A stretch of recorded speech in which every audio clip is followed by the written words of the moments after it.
Hi, book warriors. Thank you for your patience. For some reason, my computer was being ornery tonight. I don't know why, because I did the last one with Amber Royer and everything went fine, but you know, technologies. We need our drinks. Yes, so we need our drinks more than ever. So thank you so much for joining us tonight. You may notice that we have a beautiful red-haired guest tonight. And she is, if you open the book and you look at the dedication, this is Karen Paris. There we are. Karen and I have been friends. I was thinking about that tonight. We met just shortly after 9/11, actually, because I was supposed to start the job at the law firm where she worked on 9/11. I ended up getting pushed back a week, but we met just shortly right after that, and we worked at that law firm together for 12 years, 2 of which we were office mates, which were my best 2 years there. We had a lot of fun. We had a lot of, how would you describe our clients, Karen? They gave you a lot of fodder for your books. Yes, they were always very interesting in getting into very complicated messes. Yes. I always loved it when they say, okay, I did something really dumb, and I'm like, oh, this will be a good one. But yeah, so we had great fun as office mates, and you know, just a lot of good times, funny stories, and all that. And Karen was always super supportive of my writing, even before I got published. She cheered me on the whole way. And once I did get published, she was the very first person to host me at her book club. And 2 of the women even came dressed up as characters. And I was just so flattered and so excited to be a new author. And she also gave me a lot of book title ideas, many of which I could not use. Like there was Death, Taxes, and Vaginal Rejuvenation. Oh, wow. You tried to use that one? No, I did not try to use that. She just came up with it. I can't remember how that came up in conversation, but she's like, this new thing that they're doing? Someone just called in about that or something. Yes. But she actually gave me the idea for this book. The containers, the shipping containers, that came from Karen. Karen had emailed me and sent me a link to an article about a builder in Dallas who was putting shipping containers together into like an apartment complex. And they were calling it affordable housing, but it was still like $900 a month for these apartments. And I thought, $900 a month for a shipping container. I saw a special, like a HGTV type special on that. Wow. On somebody that was doing that. It was wow. It was interesting. But anyway, so that was a super interesting idea. And you may recall I use that in the book when she goes to the trucking company with the shipping containers. So I didn't actually have her, you know, rehabbing shipping containers, but I was at least able to use the idea to that extent. So, and Karen has a new little baby grandson named Stevie after her husband. So she's been busy with that and almost didn't get to come tonight because Stevie was in the NICU recovering. He was premature, but luckily he got healthy and went home and let her come. So do you want to tell, Karen's a book person in her own right too. She's got her blog. Do you want to talk a little bit about that, Karen, and tell people where they can find you? Sure. I retired back in June from the practice of law, and so I decided to spend a lot more time reading and reviewing books. And so I have a blog. It's called booksandrecipes.com. So BOOKSANDRECIPES, booksandrecipes.com. In the comments later, Karen. Okay. Yeah. And so anyway, what I have the most fun doing is if you have a book blog, you can join websites like NetGalley and Edelweiss Plus, and you can get advanced reader copies of books that have yet to be published. So I was very lucky that I got to read Batten Down the Belfry several months ago before it was even published. And then the publisher was kind enough to even send me this paperback copy, so I have one of my own now. That's what I do. And I love, I review all types of books from historical fiction to science fiction to cozy mysteries, and would love to have y'all come check it out. My most recent giveaway was I was able to give away 3 signed copies of Batten Down the Belfry. So I do try to have giveaways, and Diane and Misa have both been very, very generous in their support of my blog, and I just want to thank y'all for that. Well, it's a mutual love fest. Yeah. So we appreciate. We only wish you could be here in person. Karen actually was out here in person in January. We went snowshoeing and tubing. You may have seen, if y'all saw the video I posted online where I almost ran somebody over, that was her. The that video could have ended very differently. But anyway, that was a ton of fun. But. And then I was also there in September with my daughter. Yes, and the first time I saw a bear was when Karen was there. So I think she's my good luck bear charm. So I want you to come back so the bear will come back. That's the only time I've ever seen a bear up there. And she was not even that excited about it because she's like, oh, I've seen bears in Tennessee all the time.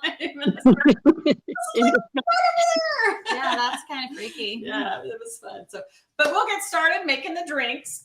So let's say hello to Chelsea Walters, who's here, and Tracy, our good friend Tracy, and then Carol, also a good friend of Diane. Carol. Hi, Tracy. So hi, everybody. Thanks for being here. And I just wanted to say, Karen, too, well, we really appreciate the opportunity to share our books with you and for you to celebrate them on your blog. So thank you for that. And Carol, thank you for these Chattanooga shot glasses I'm going to use to make the drinks tonight. Oh, let's get I'm wearing a shirt going. Karen gave me using shot glasses that Carol gave me. Can't say she has your same shirt. Oh, does she? Wear them to Tybee. She and I are going to a songwriters festival in 2 weekends in Tybee Island, Georgia. So we can't wait. We can be twinsies again. She and I bought dresses together in Nashville.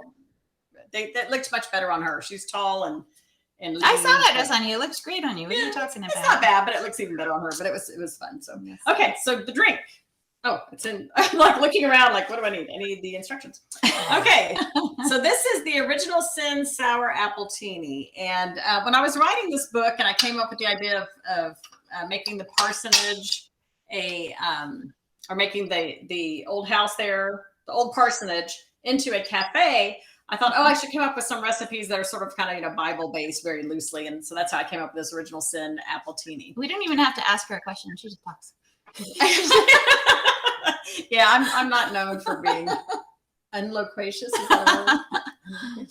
Okay, so if you are following along, we need a 1/4 ounce lemon juice. So we'll start with that. So It's on page 292 of the book. 92. Very last page. So I looked this up today. A shot glass is generally 1.5 ounces. So that was news to me. Apparently, Utah is the only state that has an official size for shots, but generally shot glasses are about 1.5 ounces. So quarter ounce would be what?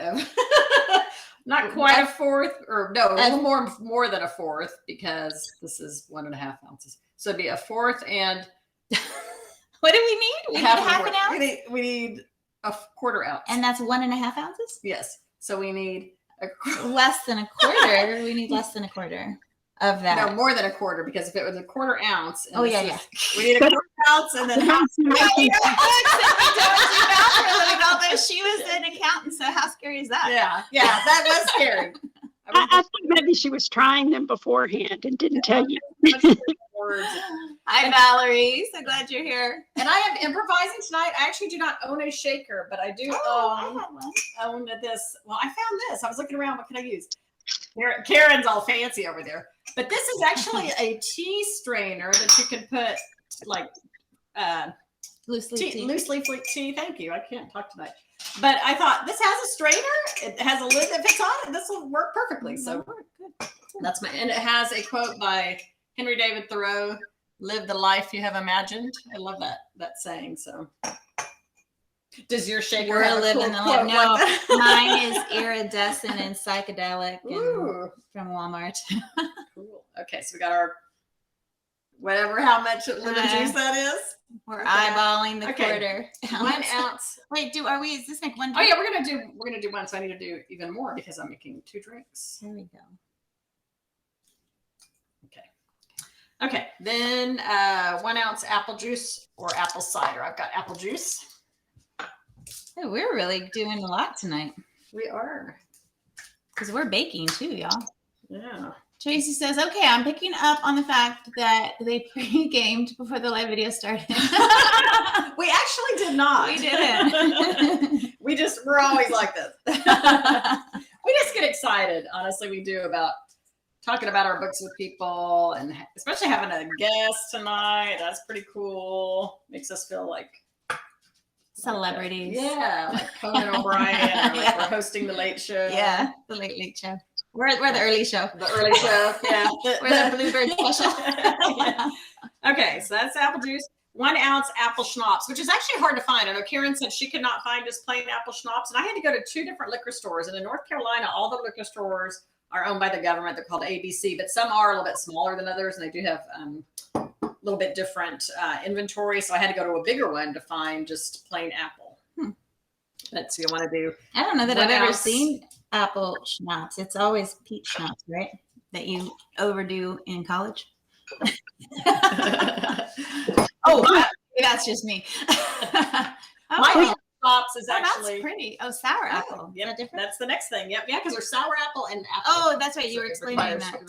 So yeah, the next one's sour apple. My favorite schnapps actually is butterscotch schnapps because it just goes right down. It is very smooth. That could be dangerous.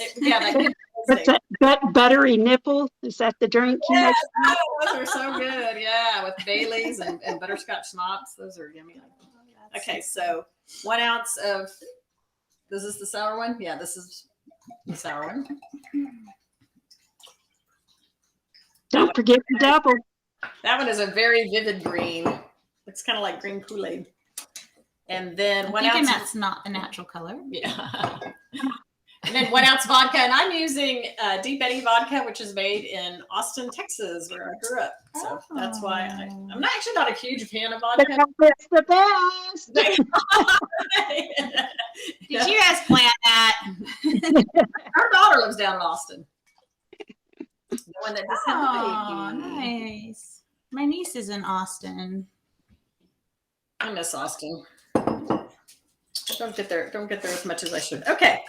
So we're supposed to put all of this with some ice. And I was going to put ice in my ice bucket, and then I realized I had very little ice made. I'm hoping there'll be more. I'm impressed that you have an ice bucket because I was looking for one a couple of weeks ago in our house, and it turns out we don't actually have one. You know, this is my happiest sound. I can see why. It is a happy sound. Butterscotch schnapps and champagne is good too. Does that make it super sweet, Carol? I don't like sweet drinks, but I've taken up liking Aperol spritzes, which is Prosecco and Aperol. And what is that? It's like an orange liqueur. Oh, okay. And it downs the sweetness. Yeah, we'll make it next time. My shaker is so full, I don't think I can really shake it without. You need to stir. Yeah, I'm gonna have to stir. Shake and not stir. James Bond. James Bond. Oh, it's so pretty.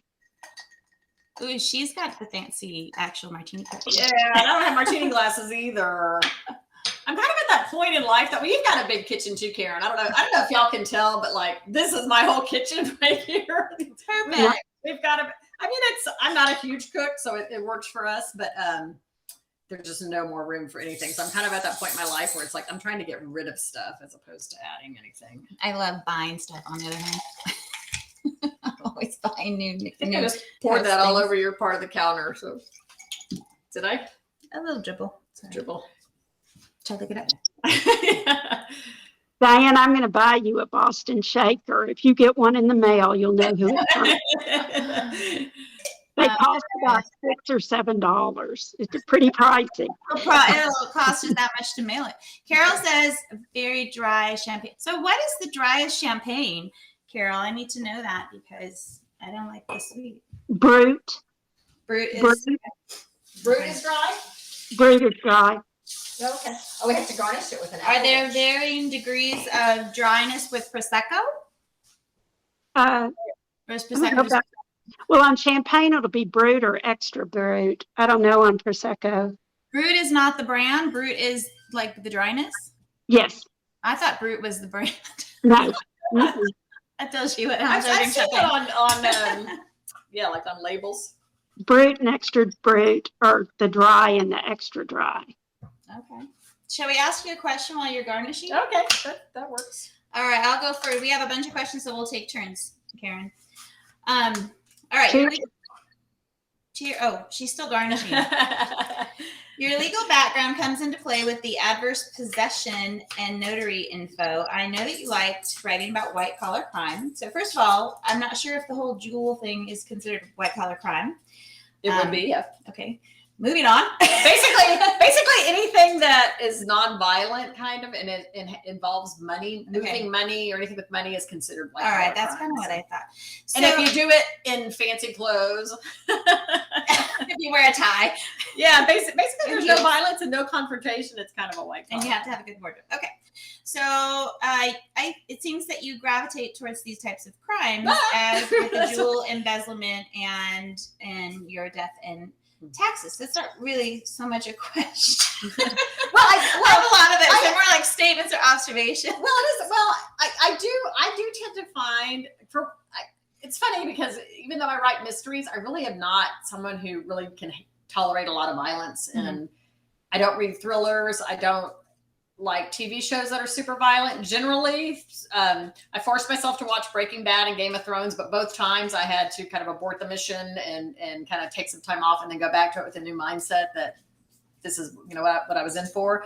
But I was fascinated by white collar crime because when I did tax work, I came across it all the time. And in fact, my very first book, there was a foreign currency exchange scam, and that came right from the law firm where Karen and I worked. A client mailed in a contract and said, hey, I'm going to invest some money with this outfit, and I think everything's above board, but I just figured it'd be a good idea to have you take a look at it. Well, I looked at it. It was a total scam. Oh.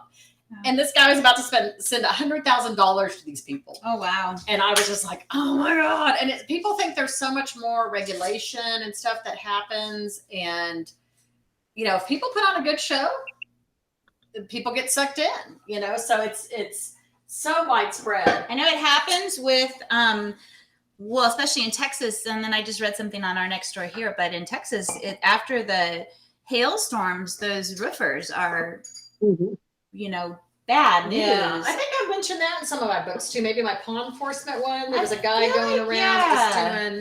That's a real common one actually, especially in Texas with the hail. Yeah, so we probably both heard that on the news or something. So yeah, a lot of times my white collar crime are kind of stolen from the headlines, ripped from the headlines. Yeah, mine too.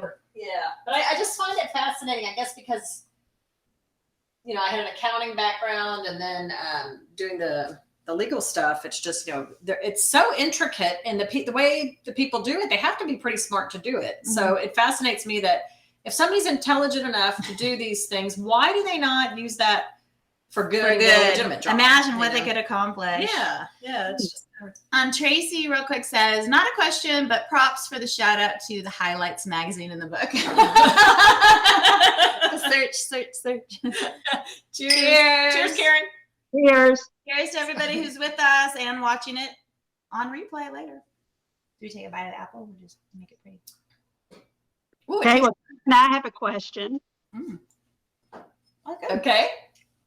Okay, of course, the book is acknowledged to me, which makes it the greatest book of all time. Also acknowledge your son Ross in it. And so what idea of Ross's did you incorporate into the book? So he's the one that told me that art is used for money laundering. I had never known that. And I can't remember what we were talking about one day, how that would have come up, but something came up about money laundering. And he said, do you know people use art? And he went to art school. And he said, do you know people use art to do that? Because he said, art is such a subjective value, what people pay for it and, what one person thinks it's worth versus what another person thinks it's worth. So it's a really good way. And it's so easy to move. It's lightweight. So like they inflate the price. Yeah, they'll inflate the price. And then, so I thought, that's so interesting. And when I knew I wanted to do, stained glass, I thought, well, maybe there's some way I can kind of incorporate that in with the stained glass. Because it started out, I think that's a question y'all maybe have for later, because they had sent me a list of their questions, but maybe I'll wait and talk about that then. Yeah, don't jump ahead. Come on now. Okay, we have a question. I'm not sure who it's from, but between the art being used as part of the money laundering scheme, the adverse possession aspects, which I did want to kind of go back to question number one and talk about that. And the crooked probation officer, this one really captured my interest on a number of levels. And I really agree. And I had never heard of adverse possession. I mean, that's like a real thing. People can file that. And yeah, Karen could probably tell you all about it. That's crazy. It's different. The laws are different in every state. And it's been years since I practiced law in Tennessee. I'm no longer licensed there. But a lot of it depends on, you have to do quite a few things to claim property by adverse possession. And basically it just makes squatters the legal owner. And typically if they have some type of deed that purports to give them title and it's on file for 7 or more years, they can claim it. Or if they just pay the taxes on the property and use the property for a period of 20 years in most states. But like I say, this varies from state to state. And I can't remember in Tennessee if the person claiming adverse possession had to do anything, but in Texas, you have to file a lawsuit to claim ownership, or the people who are the rightful owners have to file a lawsuit to clear their title to get those people out of there. Yeah. So it's a very complicated legal matter, and the bad guy in this book did not do it properly. That's right. Spoiler. He was like a lot of the clients we had that when they call us to clean up their mess after they tried to do it themselves. It's like trying to cut your own bangs. Don't do it. He was just so belligerent and such a very unlikable character. I know, I didn't intend to kill him at first, but I hated him so much. I'm like, he deserves to be kicked in the head.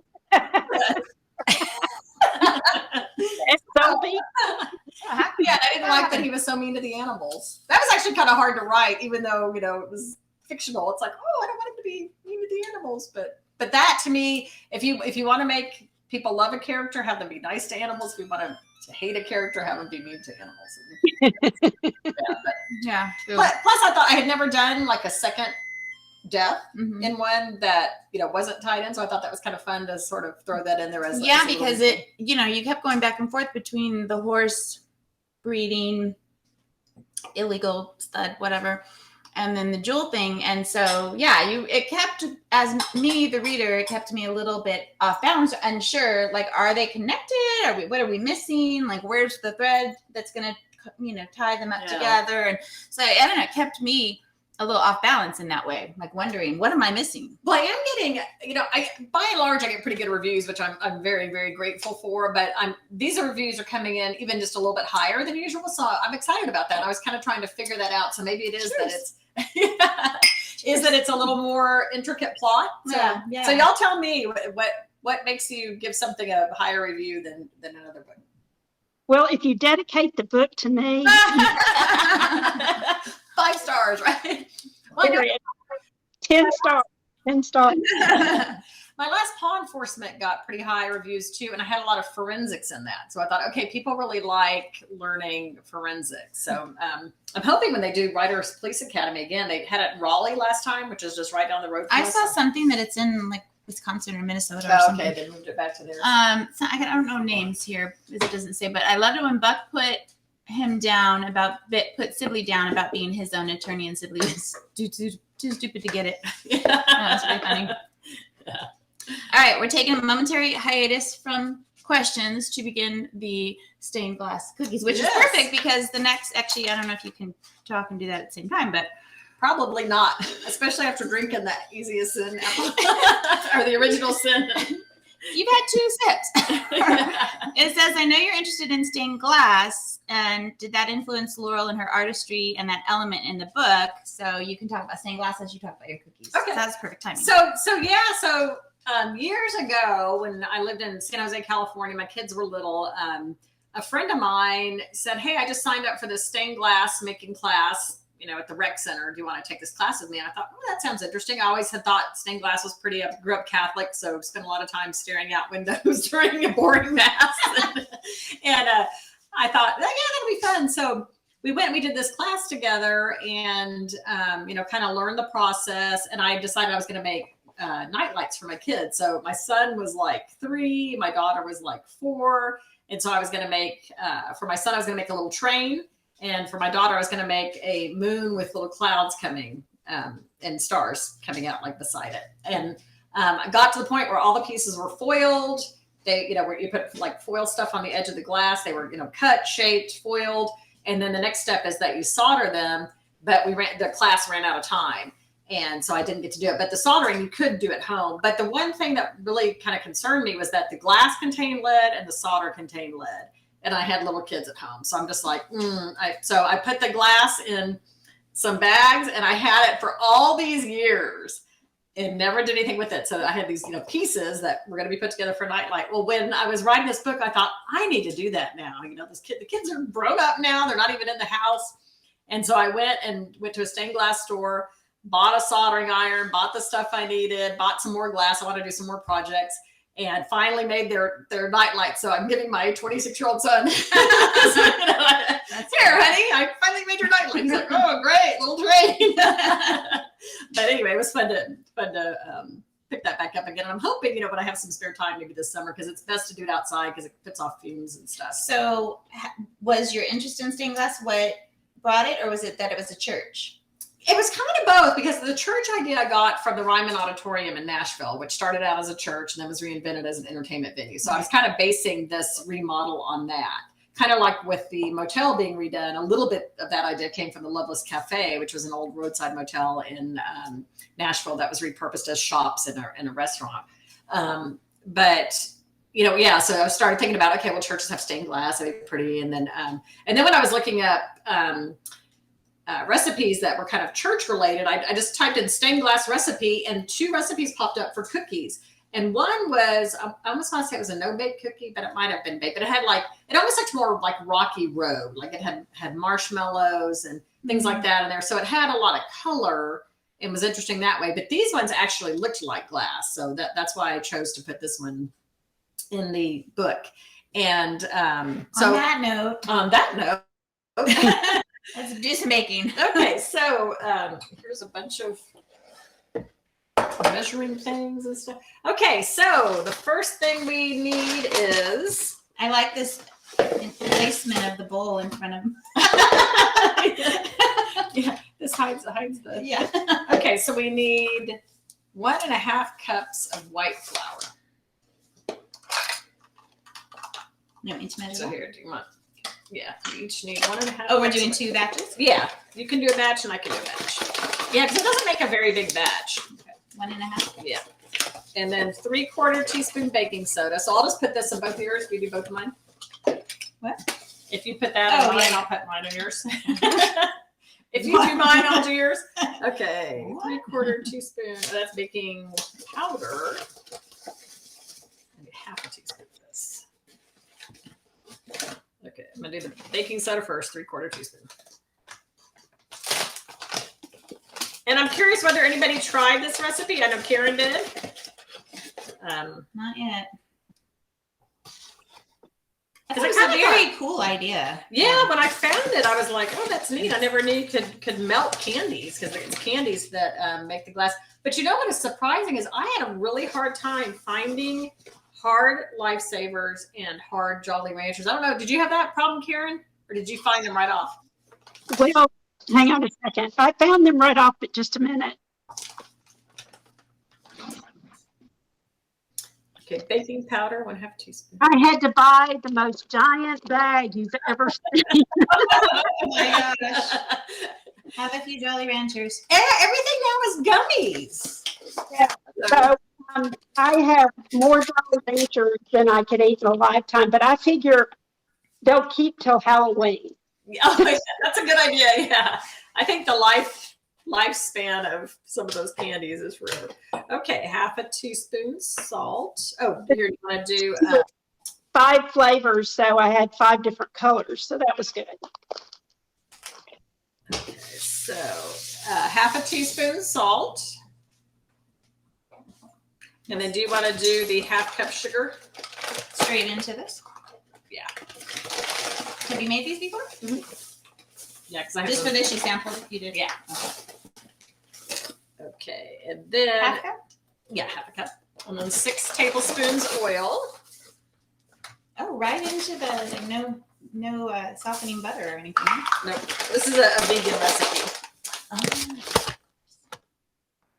And I found when I made it, I needed to add a little water so it wasn't quite so dry. I don't know if that was true for you too, Karen, but that kind of helped a little bit. You know, when I made it the first time, it seemed fine, but then the next time, it I think that was 4. How many are you doing? 6. Oh, I have no idea. I think I counted right there. Count with us. 1, 2, 2, 3. That was almost 3. 4. You're not feeling them all the way. Kidding. 5. Do you want to do this 6. yourself? That was 6. Okay. And then we just mix. Yep. Okay, and then 1.5 tablespoons soy or almond milk, or I have oat milk if you prefer oat. Well, it doesn't matter. They're not gluten-free, so I'm not going to have them. Oh, shoot. I always forget about that. I should have gotten some gluten-free flour. That's no problem. Carlos will like them. You need to start smacking me when I forget that. All right, so we just mix. Shall we go ahead and ask another question, Karen, while we're... I'll ask one. Wait, let's let her count first. You have such faith in me. I can tell. How many of this? 1.5. Oh. Half. Okay. Yeah, Okay. I'm feeling this just a wee bit. Okay. Next question. Okay. Diane, first of all, how did you come up with the title? And then how did the title of the book influence how the murder played out? So I knew I wanted the murder to be in the Belfry because I thought that's just a cool place to kill somebody if you're going to be in a church. I thought, you can trap somebody in that, narrow staircase going up. I think the first title I'd thrown out to my editor was Murder in the Belfry or something like that. We went back and forth. And I think my editor actually came up with the Batten Down the Belfry. They always talk to the sales department and they want something that doesn't sound like something else they've done.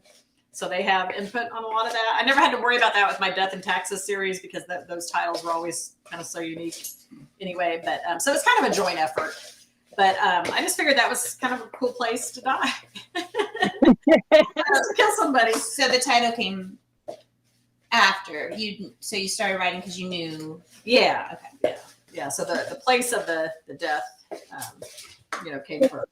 The other important part of the Belfry in this was not only did the murder take place there, but then they used it as a lookout. Yeah. I just thought it was kind of cool how put a little bit more water. Yeah. Just how it gave them a lot of options for things. The fact that I'm always fascinated. Like she had a widow's walk in one of her books. Things where you can get up high and see out in a building. That it's just kind of fascinating when they have those little extra special little things. Mm-hmm. Karen? Did you see Knives Out? The movie Knives Out. Yes, I did. I loved his little office up at the very top of their house. I mean, it was windowless, but I liked that it was at the very top of the house and kind of hidden away. I'm like, that is the office that I need. Pretty cool. So no windows to be distracted by, but just to work. And it was lined with bookcases. I thought, oh, that's just perfect. A couch to take a nap on and a desk, and that's kind of all you need. I don't know, Diane, you and I used to work in a windowless office together, and I hated it. Yeah, we would like hear the weather. If something was going on, like that hail we were talking about in Texas, we'd hear. Maybe it's really Christopher Plummer in the office that you want. Yeah, with you. Yeah, instead of a window. Yeah. Okay, so my next question is: so you mentioned that Ford discontinued the Broncos manufacturing of the Broncos after the O.J. Simpson chase, which I was all 100% involved in, but I did not remember that tidbit. Is that just something that I'm just curious how your brain works. Like, did you just pick that up and maybe made a reference and you're like, oh, and I also know this about it? Well, we lived in Southern California when that was going on. We lived in San Diego, and I remember when in the midst of it going on, I was home with my kids, and they thought at one point he was fleeing to the Mexico border. So I thought he's going to come right through San Diego. So I was watching a lot of it. And then, of course, when the trial was on, I was home and watched some of that. So I think that event, just because the timing of it was, when I was home with young kids, it just really stuck with me. Mm-hmm. And my mom at the time had a boyfriend that had a Bronco. And it was kind of like, ugh, Broncos have this, bad connotation now associated with that. I hadn't really even thought about. Yeah. And they brought them back now, and they're actually pretty cute. I don't know if you've seen any of them on the road, but they're nice and sporty. But what a way enough time has passed. Yeah. Also, the luggage. What luggage did he promote on those TV shows when he's running through the airport? Oh yeah, what was that? Yeah. of those discontinued? Yeah, was it Samsonite, or I can't think of another luggage brand. That's the only one I know that was actually advertised. We saw him, I want to say it was in the movie Airplane. I think he was in that recently. He just popped up and we're like, ooh. Maybe that wasn't the right movie, but it was. He's been in a recent movie? No, it was on TV recently being replayed. But it was like, ooh, you watch some of this old stuff, kind of like seeing Bill Cosby pop up now. It's kind of like, Yeah. So, okay, so we need to chill this for a little bit. The nice thing about this is you don't need a mixer. You can just knead it with your hands. All right. And I actually have some in here already chilled, but this looks better than that. So we can let that chill for a little bit and do some more questions while it's And some more drinking. And some more drinking. I'm just shocked that my dogs are actually leaving us alone. They're in here, but they're staying on the floor and not up here on the counter going, what's going on? So the no-name person that I couldn't see is Susan. So thank you for the question, Susan. And then Valerie says, off topic, going to be in Nashville for 24 hours in April for the Garth concert. Oh, fun. I don't think I ever put the vanilla in. No, we missed the vanilla. All right, we're going to have to take it back out. What can't we miss? So Valerie wants some Nashville. What should they not miss when they're in Nashville for 24 hours? Okay, you have to see the Ryman. I would go see that. How is exactly? That's down. Tootsie's is right around the corner from it. It's where a lot of people got their start. A lot of famous people got their start. And there's this whole South Broadway section they call Sobro that has all these honky tonks on it. We used to go to the Tequila Cowboy because it was kind of more family oriented. You could get food there if you go mid afternoon. But there's people just singing all day long. And same at Tootsie's. There's people singing. The Tootsie's is the first place I had moonshine. So you have to go to Tootsie's and have their apple pie moonshine. And then you can walk all the way down to the end of South Broadway, and the Cumberland River is right there. And so that's really pretty. One thing we did when I lived there that was really fun was we did that General Jackson showboat, which goes up and down the Cumberland River, and they do a show and you get fed and you can, go out and look at the river, and that was pretty. Some other cool things in Nashville is the Belle Mead Plantation. Or I don't know if they actually called it a plantation. It was a horse breeding operation. But it was pretty interesting because a lot of the horses that went on to race were from a lineage of a horse there. Do you remember this, Karen? Was his name Iroquois? Yes. Iroquois, yes. Yeah. And so I think I actually talk about that in the book, but it's not sticking in my head right now. But that's really pretty, and it's a beautiful place, and they have a little winery there, so that's pretty interesting. If you like art, there's a Frist Art Museum and also Cheekwood Art Museum are out there. Trying to think what else, but the Ryman was my go-to. I always took people there because it's just the epitome of Nashville. Loveless Cafe, though, if you have time to get out there, they've got good food, Southern home cooking, and it's best biscuits ever. Yeah, very good biscuits. Yeah, the baker has been on all kinds of shows and stuff, and it's a kind of an iconic place too. And right by the Loveless Cafe is the Natchez Trace, which is an old Native American trading trail, and driving up and down that is beautiful. There's a bunch of little waterfalls along there, and there's like a little old, I want to say it was a phosphorus mine or something. It's just kind of an interesting place, but it's a pretty drive too. So I would say. Okay, so just as a note, we are at 8:45. Ooh, okay. Already. So we did start a little late though. But let's do another question before we roll out the. Okay. Was that that? Okay. Anna talked about this earlier, how you set up Sibley as just a complete douche.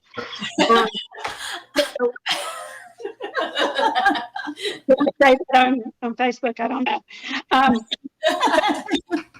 But so then it was surprising that it was the delivery man that was killed at the beginning. And so then the question, that kind of threw me off there, because I was hoping it would be him, and eventually it was him. So did you mislead us intentionally on that, Diane? A little bit. Yeah, I'm a tease. That's my job. That's a mystery writer's job, is to tease people along, but just to the right amount, because they say if you make readers feel duped, they're not happy. I wouldn't, as a reader, be happy if things are withheld from me. But if a story just kind of evolves as it would, naturally, then I'm okay with that, as long as it's not too contrived and all that. Yeah, no, you did a good job, I thought. Do you have a preference of which board you want to use? No. Okay. All right. So it's fun. Again, this is not a question so much as an observation, but that you brought back Presley Pearson. So is that one of the things that you enjoy about series, that you get to bring, like build your cast, a book at a time and then bring people back? I do, because it's kind of like creating a family, and sometimes, you bring someone in and you think, oh, they're just going to be here and gone, for this book. But then other times you're kind of like, oh, like I actually, when I started writing the third book where they bought the motel, I was just going to have Buck and Whitney buy the motel. But then I thought, oh, it's, builds a little more tension if they think they're going to get outbid and they need more money, but their resources are limited. But then they can pull this other person in. So I thought, oh, and this is a great way to bring her back in. So so I did that actually in book 3. But yeah, it's been fun, kind of showing how they were kind of enemies at first, and they've become friends and business partners now, and I like too that they're bringing people up with them, as their tide is rising. Rising tide lifts all boats, and they're realizing that there's people that have helped them get where they are, and they want to repay that and share the wealth, and also these people have expertise and stuff that they don't, so they're being smart business people, in that they're building their business network too, filling in with people that have experience and talents that they don't. Right. Well, and that kind of follows up with a question you had kind of toward the end, but will the Playhouse continue to be a setting in the House Flippers series? So will that actual location be a part of the story in the future? Well, there's at least going to be a wedding there in the next book, since right. Spoiler alert. Buck proposes to Colette at the end. I've had so much fun with that romance. I came up through romance writer circles. I always like to throw romance, even if it's not the main characters, at least a secondary romance. So part of the next book will be, the planning of the wedding, and we'll get to see a little more of that. So I just love that venue. It was that Playhouse was just so vivid in my mind. I could just see it. When I sat down to write, it was like I was walking into that building every day, and I thought it was so much fun. So that building will come back. Whether it comes back, more after that will remain to be seen. But at least in the next book, there'll be the wedding plans will be going on for that. That'll be fun. Okay, so we have a couple of more comments. So first of all, Valerie said thank you, and Carol is so impressed that you can just rattle off all of these things. She's lived there for 28 years and she couldn't think of those so fast. I think it helps when you know you're not going to be somewhere for a long time. You tend to treat it more like a tourist and do more of those things. I think it's menopause brain, though, that would prevent me from being able to summon up anything at all. But Karen, oh my God, Tracy loves you. I love Tracy. And Susan says, how did you decide to let Pegasus get his revenge? And Mary says that she can picture the Playhouse too. Hey, Mary, so glad you're here. So Susan says, how did you decide to let Pegasus get his revenge? I think I just kind of, as I was writing, that was not in my original outline. But as I went along, I wanted something to happen, to start kind of getting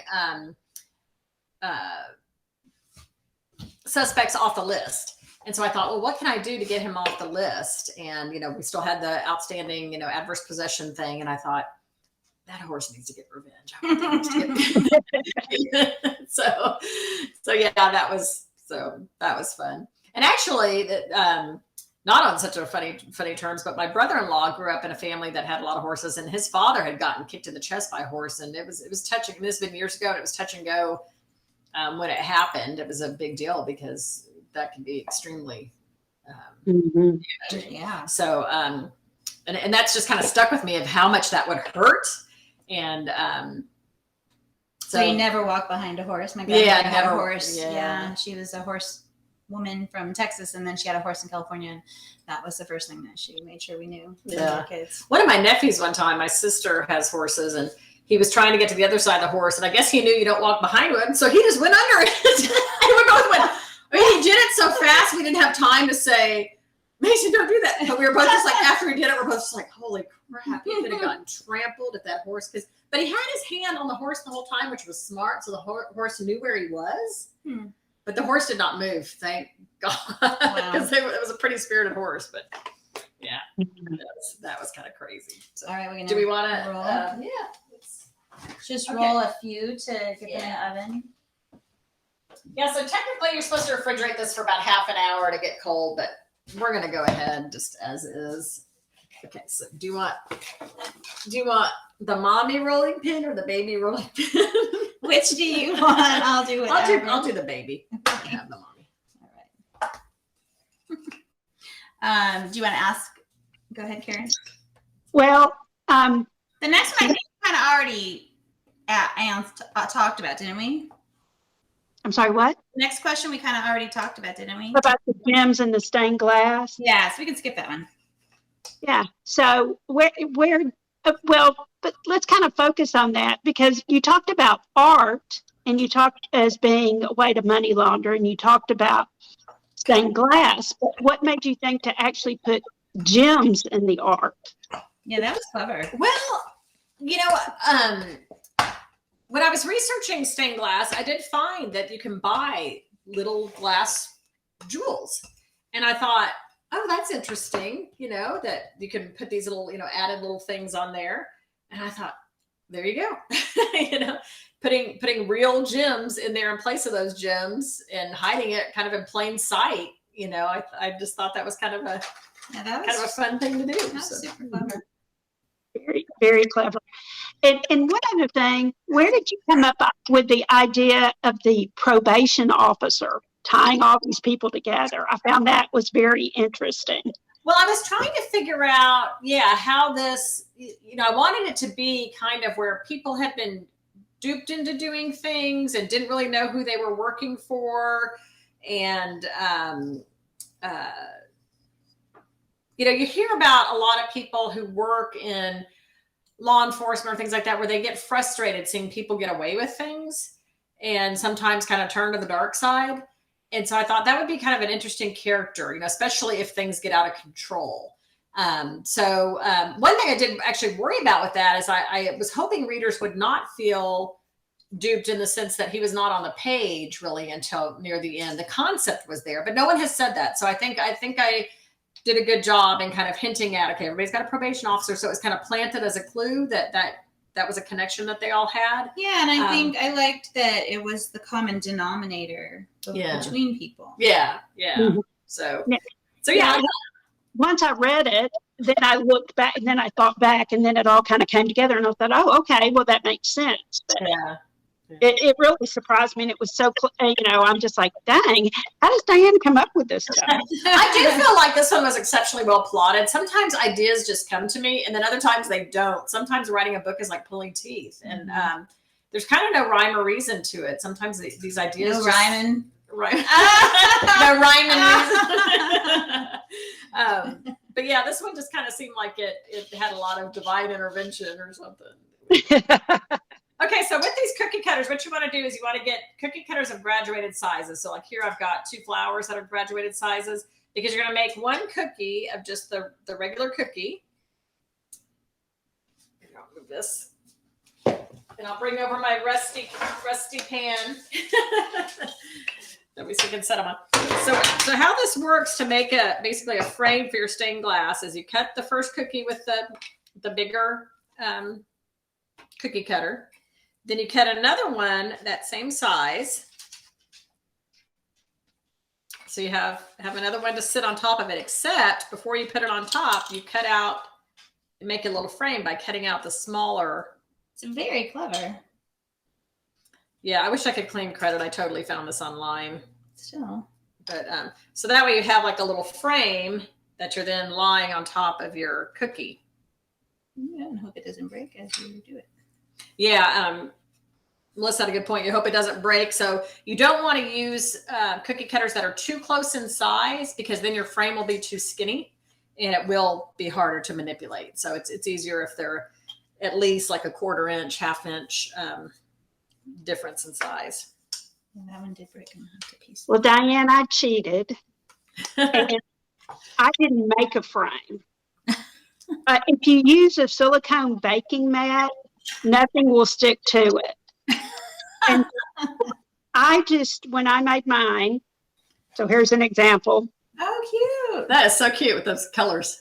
Yeah, I just used 2 heart-shaped and cut out one heart shape and then cut out another heart shape inside. And then I put the crushed Jolly Ranchers in the middle. Well, you know what's cool about yours? Hold it up next to you where the light shines through it. Like yours really looks more like stained glass than the ones I'm making. Okay, so do it Karen's way. So that was just on a silicone baking mat? Yeah, as long as you have, and then the other thing that I did was, because it was Easter, I thought, I'm going to try to make Easter eggs. And these are really pretty sloppy, and I'm not going to hold them up because nobody really needs to see my those look great. decorated eggs. Yeah. I'm totally getting a silicone baking mat now, though, because I like that better, where you can actually see through. That's more like glass. Yeah. So, and I had fun playing with all the different colors. Like this one's purple and green, and this is blue and pink, and so you can come up and make all different ones. I think some of them I had 3 or 4 different colors in them. That's really clever. Is your smoke alarm going off? I don't know what that was. So this is why we love having other people do things with us, or interacting with other people, because there's always something that's got a better way, a cooler thing, something to add. I love that. I want to do one of those, but I guess I would probably stick to this. Probably. Darn. If you have a silicone baking, our cookies suck. They'll taste good. Should we get them baking them? Yeah. Okay. So the next step, this is the final step. So once you've got your little like frames made, so I think you can see those, how they're like little frames. Then you need to fill in that frame. And don't do that, so they slide off. So I've got Jolly Ranchers or Lifesavers, whichever you want to use. Okay. Just one? Here's Jolly Ranchers that are already out of paint. Yeah, like I want to do one at a time. No, you have to crush it first. Oh. Okay. So you'll stick it inside the bag, and then I couldn't read the directions. I don't even know what we're making. Okay. And then you crush it with the rolling pin. do you have wooden rolling pins? Yes. You don't want to use a wooden rolling pin. Those hard candies will put gashes in your rolling pin. Ooh. Now you tell me. All right, I'll use a can of soup. Yeah. I used a meat tenderizer thing that I have. Oh, I have one of those too. I never even thought about that, because I use my rolling pin to, well, I guess just crackers though and stuff. So Now, hard candy, it'll really. Well, Amy's tried these. They're no match for this Jolly Rancher.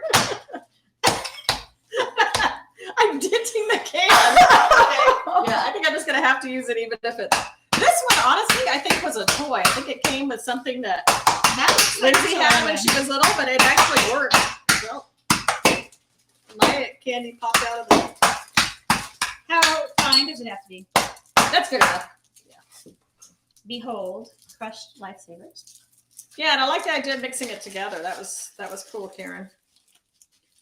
I love doing stuff with other people, because everyone puts their own little twist on things, and So just like that? Just yeah. So you just fill in your little frame. Okay. No, I can't follow recipes that well. It's recipes are always more of a suggestion to me. But see, that means you're like a natural baker or cook, because you're kind of like, okay, that's something to start with, but Because usually, well, for me, I have to do it the way it's written the first time before I start messing with it and changing it, right? Make sure that it works the first time. I had no trouble crushing these things before, but they do not want to crush for me today. There it goes. Okay. Finally went. So yes, this is a very loud recipe. But if you're in a Try bad using mood, a hammer, Carol says. And Valerie says they're adorable, Karen. I agree. Thank you. yeah, I think she's going to outshine us. But that's why she writes the books. Unexpected. You're so good with the puns today. That's why y'all need to check out her blog. She's got a lot of good recipes on there. Oh, and tell them about that clocky one, Karen. She is an award-winning. Oh, now she's eating some. She is award-winning cook. Okay, we're gonna put these in the oven. Here they are before they go in. Pretty. I won a local Fort Worth contest for my meatloaf recipe. Ooh, can you put it in the do you have it on your blog? Can you link us to it through the comments? I'll see if I've got it on there. I'm not sure that I have it on there or not. I'll have to look to see if I do. But yeah, the secret to my meatloaf is I put a pinch of nutmeg and a pinch of clove in it. Really? Oh, I never would have guessed that. Interesting. It really makes a big difference. You can make it with plant-based. Yeah, I do plant-based meat and do it. Yeah. All right. How long do they cook for? Gotta be on her all the time. Yeah. This is why I cook a lot. All right. Okay, so this question comes to you from the writing perspective. So Whitney talks a lot about her timeline for her projects and being accountable to herself and not letting herself off the hook and the slippery slope that could happen if she does, which made me think of all our many conversations about how do you structure your day and how many hours do you write a day and, you know, how committed are you to that schedule and stuff like that. So how does that work for you? I always have, great plans, and then it seems like they get hijacked a lot. I do try to stick as much as I can to, getting things done on time. I try to get them done early. I try to aim for getting them done early just to be on time because there's always something that pops up. But the one thing I find really hard with writing, and it kind of is like, I think with contractors too, is you run into unexpected snags. Like when I sit down every day, I don't know if it's going to be a 3,000 word day or a 750 word day. It's kind of hard to know how well things are going to flow. And sometimes there's days that it's like magic. Yeah, magic. And then there's other days that you're like, I can see this scene in my head. Why can I not get it on the page? Or the dog gets sick, or sometimes you can't see the scene. Yeah, sometimes it's like not coming. Yeah, and I find that the busier I get, the longer it takes me to write a book. Which is, I do need a certain amount of time pressure to get things done, but I need downtime to think about things. So actually, I've started doing these volunteer dog transports, and when I'm on the road, just with the dog in the back, that gives me time to kind of turn off my brain and just think, not think about everything else that's going on, but just like focus on my book, focus strictly on that, turn everything else off, and kind of work through those scenes in my head. So I'm actually working as I'm doing those. And then when I go and sit down on my computer, I've got it worked out, already. And we've talked about how different, everybody has such a different process because we've talked about this and how that would be absolutely wasted time for me because that's not how my brain works. And I might come up with ideas and I would forget them by the time I got home.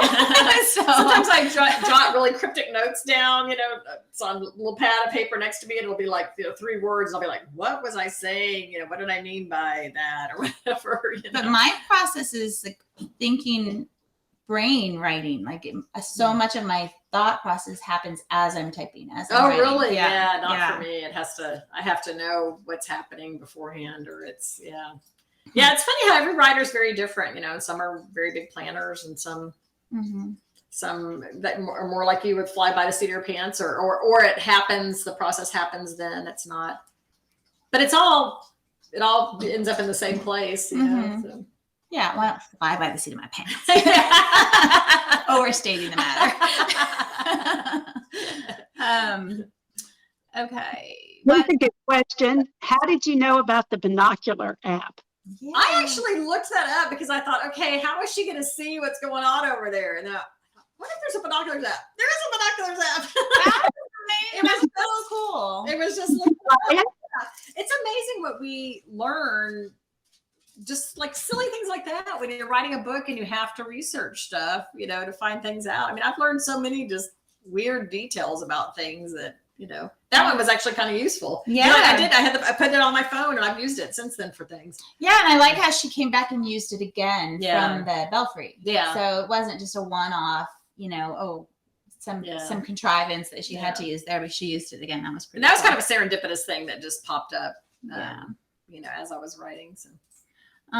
Okay, so you mentioned Pinterest. Do you get a lot of Whitney and Buck's renovation and decorating ideas from there? I do. Once I know, what kind of thing they're going to be doing, then I'll get on Pinterest and look around for ideas of, how should they do the bathroom, or like mid-century stuff. I got on the Pinterest looking at all kinds of mid-century decor for the hotel that they did in Murder with a View. That one especially. And Melissa actually gave me the idea for the next book. It's going to be set on a houseboat. So they're going to flip a houseboat, which you really don't want a boat to flip. But I was like, I'm kind of like I'm running out of ideas as, cool things for them to fix up. She said, do a houseboat. I'm like, all right, thank you very much. So it's because I had a friend who has a houseboat, right? And that what played into one of my books too. Yeah. So, it's great having author friends and people like Karen that'll give me ideas, hey, you should put this in a book. Cause we do get our ideas from the world, it's, we don't live in a vacuum, and we, hearing things from people and seeing things, that's what generates all this, the ideas. So we appreciate that. So if y'all have any ideas for us, yeah. Well, and Melissa's really good about asking questions and for suggestions on her website. There's a lot of times you're saying, okay, what type of book should I use for something that's in Ireland, or bibliomancer? Yeah, help with titles. Yeah, help with titles and things like that. And the answers that your readers give you are just fascinating. I love to read those. People are so creative.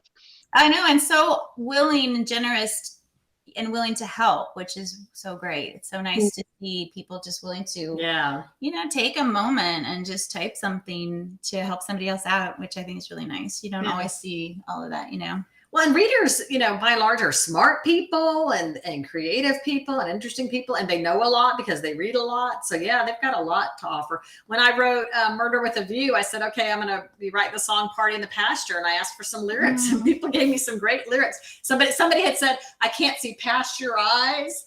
And I thought, oh, that's good. Past your eyes and pasteurized. I'll go with that, so we appreciate y'all more than y'all we could ever express. But absolutely. It's a two-way street, definitely. We need readers, and but we read readers. We need what?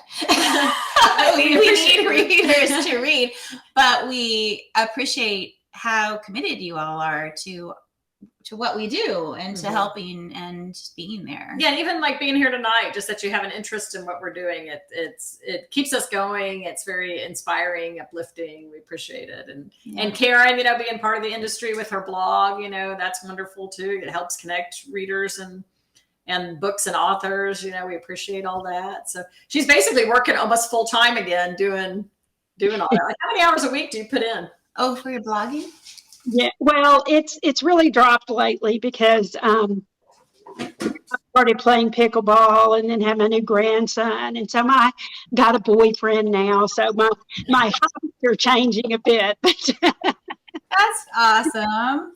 So Jim does pickleball, and Carlos, my husband, has wanted to go try it off and on. It is awesome. It is so much fun. Really? It's a great way to meet people.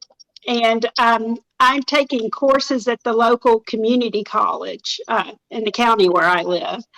And then one of the local churches where I live lets people come in on Wednesdays and play. Oh, and it's just open play. So you never know who you're going to play with. And you just meet all kinds of people. Is it kind of like dodgeball, but with a racket? Yeah, no. That's what it looks like. Okay. Sorry. It's a tennis court, and you play with a paddle instead of a racket. But it's about the size of a racquetball racket, but it's a paddle. And then the balls are wiffle balls. Oh. So, and you play doubles. And so it's just great fun. So why are you running a lot then? No, you're really not, because it's half the size of a tennis court and you have a park. Half the size of the gym. Okay, our gym, they do it in the basketball gym. Oh, okay. Yeah. That's why I don't know. I thought I saw people in like 4 squares. Well, that's cool that they have, where you can, if you don't have someone to play with, they've got, people show up and you can play against each other. Because sometimes it's hard to find Yeah, the church where I play, they took the basketball court and made it into 3 pickleball courts. Wow. Okay, cool. Cool. Okay, we have like 2 minutes, so we have a couple before we get to show the cookies and a couple more questions. We're running just beyond our normal hour today, but that's okay. Okay, you're up, I think, Karen. Okay. You bring in so many bits of history, like the Ford Broncos and the Vanderbilt family and Vanderbilt University, and just the history of places like where Colin and Whitney go hiking. And what's your process with this? Is it intentional, or do you just brainweave stuff because you're so familiar with the area? I'm so smart. Well, it's funny because like growing up, I honestly didn't think history, like in junior high and high school, was all that interesting, and it seemed like so long ago. But as an adult, I think I've just come to realize like where we are now, what's happening now, is part of this whole flow. And so when I go somewhere, I find myself now like wanting to visit, historical museums and things like that, and I just find it more interesting. Like, why is this here? How did this happen? Like the whole history with the Ryman, that it started out, with these tent revivals, and then the Ryman guy and the sea captain, Mr. Ryman, built this, place to have revivals, and then how after he died, it kind of, went into misuse, and then a woman started running it. I mean, that it's just interesting, like the whole, feminist movement, and she was really a trailblazer, for women and scheduling that. All the acts and stuff at the Ryman. So I just find all that interesting. So to me, when I read a book, I like to have a little bit of takeaway value, like where I feel like not only was I entertained, but I kind of learned something new. And so I think the little tidbits of history, kind of bring Nashville more alive. Like someone said, where do I want to go when I'm there? Because I think that this kind of stuff makes people interested in going to see these places. And I write about places that have struck me in some way. Either I've lived there or visited there, and they're places that I want to introduce to people. So it's fun to be able to put in a little bit of that history. I don't know how to turn it off. Yeah. I'm the same. Well, I hated history in middle school and high school, but I think so much of it was the teachers. They just didn't bring it alive. And my kids have had some wonderful history teachers and who have brought it alive for them. And I'm the same as Diane, that my interest in history, and I love putting history into my books too, came about much later. Mm-hmm. Oh, cool. Yeah, so I don't know if y'all can see these, but the Jolly Rancher ones tend to be, I think, a little slightly, it absorbs more maybe. I think the Lifesavers dissolve slower, so it's a little more chunky. But you can kind of get an idea. But I still think Karen's are way better. So get a silicone. In fact, I'm going to do that because I think that's like way cool. I have one, so I can bring it so you can do the rest of your day. Yeah, because look at that. I mean, that is just really awesome. I love the iridescence. I love how it matches her shirt. I love how the hearts are different shapes. Mm-hmm. So like you have the wide on the sides, but narrow on the top and bottom, but then the heart inside is. Yeah. It was just the way the cookie cutters were.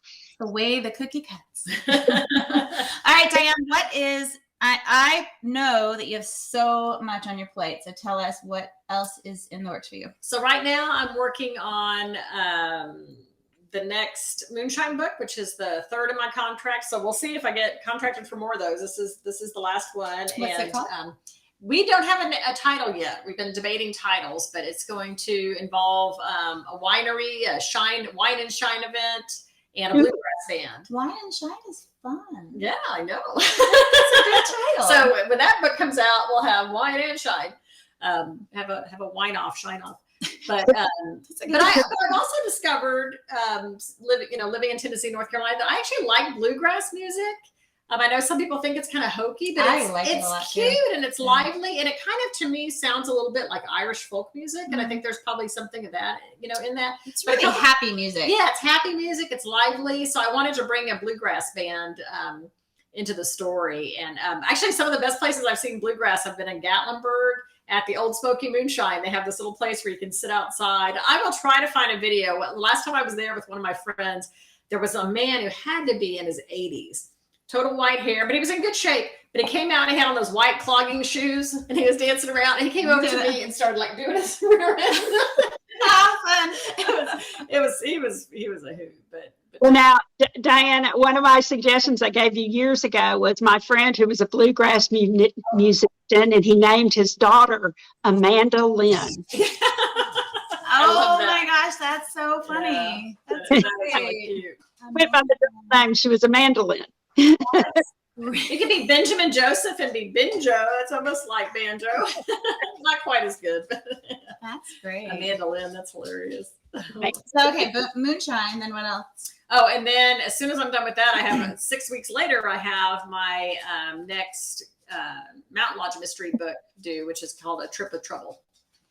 So. And then we have a collaborative that we're doing. Yeah, so this is kind of exciting. So we're doing a collaboration with 2 other authors, one of which is Lawrence Kelcher, who is going to be our author next month. This is a great segue to. Oh, yeah, right. He's going to be our author next month with Back to Brooklyn. And this collaboration we're doing is with him and with Christy Craig, that many of y'all know. She was one of our authors one time. She's a good friend of mine from back in Texas. But we're each going to write books set in the same little town, little digital novellas. So we thought that would be fun to kind of write some stuff, based on a similar location and each kind of different take on the location, different mysteries and stuff. So those are tentatively planned for August, if everything goes well. But so get this, Lawrence Kelcher, Back to Brooklyn. That's a Steve Barry quote right there. Yeah, Steve Top Barry's notch good. fun. And is that our own Marissa Tomei and Joe Pesci? Yeah. So and Larry will talk about this, but this is basically a spinoff of the My Cousin Vinny movie. So it's kind of a continuation of that. But it's hilarious. I read it way back when I first met Larry, and then I recently, to refresh my memory, listened to it on Audible, and it's a good one for Audible because they've got all the Brooklyn accents and stuff. So cool. if you like that kind of stuff, it's pretty funny and. I heard him talking about it, so I know he'll tell us this story, but the connection to My Cousin Vinny is totally legit. I mean, like, this is the sanctioned spin-off, right? Yeah. And there's more after this one, right? Mm-hmm. There's three total, So it's cool. It's a funny book. So we hope y'all like it, but that'll be next month. Yeah, so we're working with, we're collaborating with him and Christy Craig on a 4-part novella, kind of. Well, unrelated, but connected. Yeah.